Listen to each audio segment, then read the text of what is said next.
Assalamualaikum warahmatullahi wabarakatuh. Hai teman-teman semua. Perkenalkan, nama saya Viva Nur Pasa.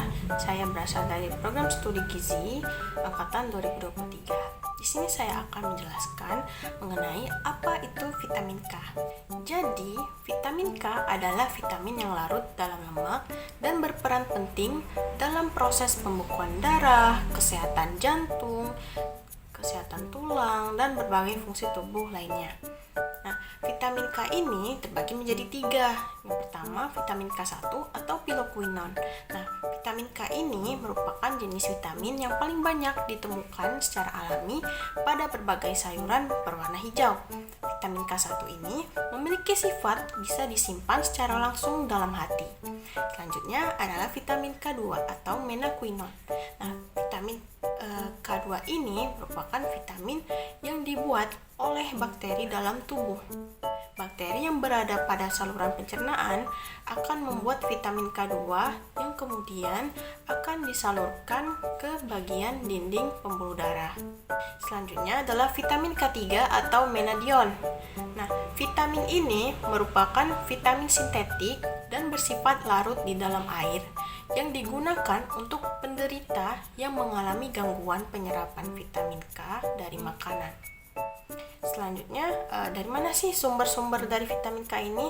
Nah, untuk vitamin K1 itu sumbernya berasal dari sayuran berdaun hijau seperti bayam, kale, brokoli, selada, beberapa minyak nabati seperti minyak canola dan minyak kedelai. Selanjutnya, vitamin K2.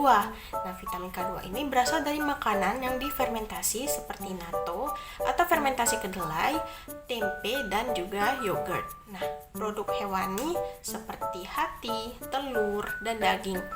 Kemudian, untuk vitamin K3 itu umumnya vitamin ini ditemukan pada suplemen makanan. Nah, untuk dosis kebutuhan nutrisi vitamin K pada setiap tahapan usia itu mulai dari bayi umur 0 sampai 12 bulan itu dibutuhkan 2 hingga 2,5 mikrogram. Selanjutnya untuk anak umur 1 sampai 3 tahun itu dibutuhkan 30, anak umur 4 sampai 8 tahun 55, remaja umur 9 sampai 13 membutuhkan 60 mikrogram. Untuk remaja umur 14 hingga 18 tahun itu dibutuhkan 75 mikrogram. Untuk pria di atas umur 19 tahun itu dibutuhkan 120 mikrogram. Kemudian untuk wanita di atas umur 19 tahun itu dibutuhkan 90 mikrogram, dan ibu hamil dan menyusui dibutuhkan 75 hingga 90 mikrogram. Selanjutnya adalah dampak kekurangan vitamin K1. Nah, ini akan berdampak pada gangguan pembekuan darah, pendarahan berlebihan. Nah, pendarahan berlebihan ini akan mengakibatkan pendarahan pada lambung dan juga usus. Nah, pada bayi baru lahir, kekurangan vitamin K1 dapat menyebabkan hemorrhagic disease of the newborn atau HDN, yaitu pendarahan hebat di dalam otak atau organ lainnya. Selanjutnya, dampak kelebihan vitamin K1 ini jarang menyebabkan toksisitas karena tubuh mampu membuang kelebihan melalui empedu. Nah, kalau dalam dosis tinggi, pada beberapa kasus dapat mengganggu pengobatan dengan antikoagulan seperti warfarin.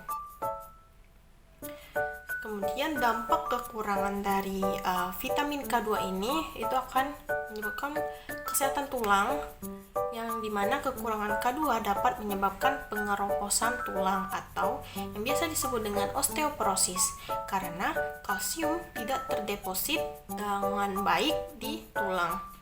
Selanjutnya, penyakit kardiovaskular. Nah, resiko pengerasan pembuluh darah akibat kalsifikasi atau penumpukan kalsium di arteri yang meningkatkan kemungkinan serangan jantung atau stroke. Kemudian dampak kelebihan dari vitamin K2 itu kelebihannya sangat aman dalam dosis tinggi dari makanan. Namun apabila dengan penggunaan suplemen, dosis tinggi dapat mengganggu obat antikoagulan seperti warfarin. Dampak kekurangan vitamin K3 itu tidak relevan untuk manusia karena vitamin K3 merupakan bentuk sintesis dan tidak diperlukan dalam pola makan manusia.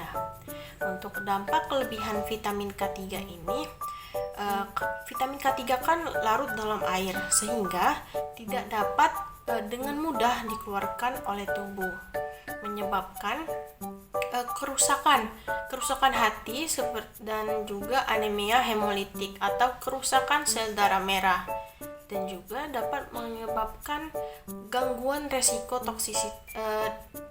ginjal dan keracunan. Karena resiko toksisitas ini, vitamin K3 tidak direkomendasikan untuk dikonsumsi oleh manusia.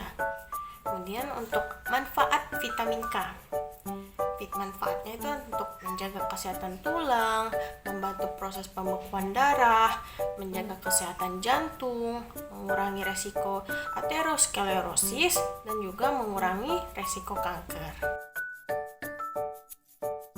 Absorpsi vitamin K tidak disintesis oleh tubuh. Dalam proses absorpsi, vitamin K di usus halus diperlukan garam empedu untuk mengemulsi lemak menjadi bentuk misel sebagai transport bagi vitamin K. Sumber vitamin K dari makanan akan disintesis oleh mikroflora usus. Vitamin K1 diabsorpsi di usus halus dan dibantu dengan vitamin E. Sedangkan untuk vitamin K2 dan K3 diabsorpsi di usus halus dan usus besar secara difusi. Setelah diabsorpsi, selanjutnya vitamin K diangkut melalui film mikron ke hati dengan sistem limfa. Setelah dari hati, vitamin K akan dibawa oleh VLDL dan sisanya oleh HDL dan LDL. Di dalam hati, vitamin K akan dikonjugasi oleh asam glukuronat dan asam sulfat. Kemudian diekskresikan melalui urin, garam empedu, dan feses.